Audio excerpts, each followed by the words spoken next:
प्रातः काल उठने से लेकर के रात्रि में सोने जाने तक बिस्तर पर आप जीवन में घटने वाली एक एक घटना पर विचार कीजिए। प्रातः काल जो एकदम उषा काल में आपके मन में जो सतोगुण की प्रधानता होती है और जिस समय आप एकदम शांति सुख स्वाभाविक रूप से अनुभव करते हैं, जो उठते हैं वो लोग सब नहीं जो उठते हैं उनकी बात।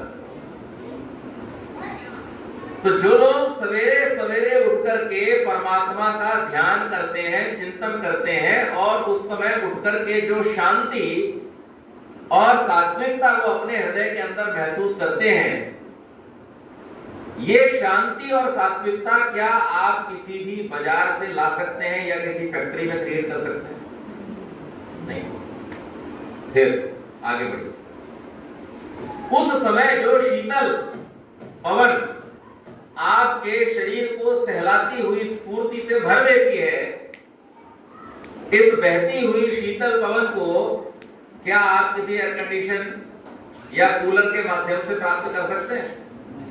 नहीं कर सकते। सुबह की जब ठंडी हवा का झोंका आता है ना खिड़की से अंदर, तो उस समय एसी वेसी कोई काम नहीं करता, उस समय तो वही चाहिए। और उसके बाद में जैसे ही थोड़ी थोड़ी किरणें फूटनी शुरू होती हैं और चिड़ियों का जो चहचहाना, उसका जो स्वर आपके कानों में पड़ता है, क्या उस स्वर को आप कहीं किसी वाद्य यंत्र के द्वारा क्रिएट कर सकते हैं? नहीं। फिर बाहर निकलते ही जिन फूलों पर आपकी दृष्टि पड़ती है, जो चटकती हुई छोटी छोटी कलियां सुगंधित होकर के पुष्प रूप धारण करके आपकी आंखों को, आपकी नासिका को पूरी तरह से, और अगर आप उसे स्पर्श करें तो आपकी त्वचा को भी तृप्ति देती है, क्या उनको आप कहीं बाजार में या फैक्ट्री में तैयार कर सकते हैं? और फिर पूर्व दिशा से सारे अंधकार को जैसे अपनी तलवार से चीरता हुआ सूर्य जब आकाश में उदित होता है, उस समय आप जिस ऊर्जा का अपने जीवन में अनुभव करते हैं, क्या वो ऊर्जा 1000 बल्बों की लाइट से भी आपको मिल सकती है?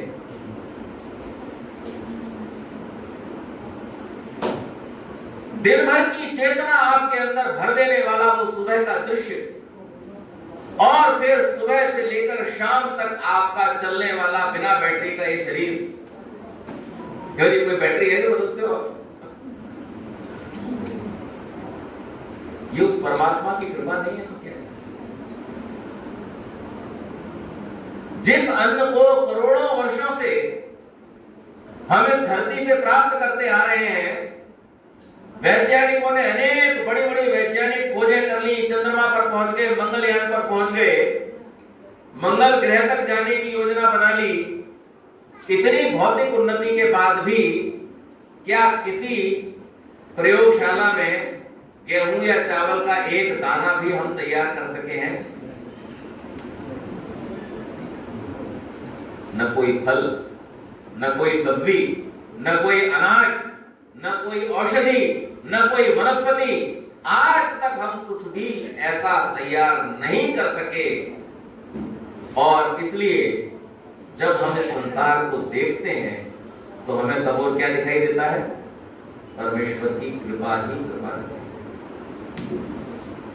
अब इससे एक कदम और आगे इस चिंतन को बढ़ाते हैं, क्योंकि ऋषि दयानंद की प्रयोगशाला है और यहां चिंतन सामान्य व्यक्ति का नहीं होता, यहां चिंतन ऋषियों का होता है, यहां चिंतन वेद की बात का होता है।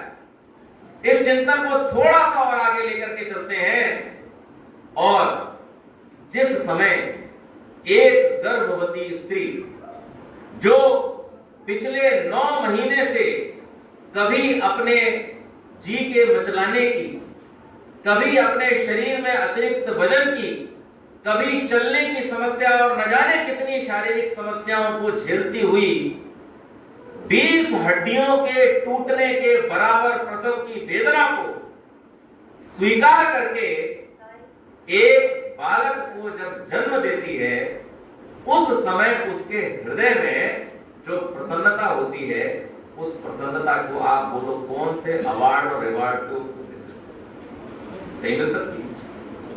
नहीं मिल सकती। ये भी क्या है? परमात्मा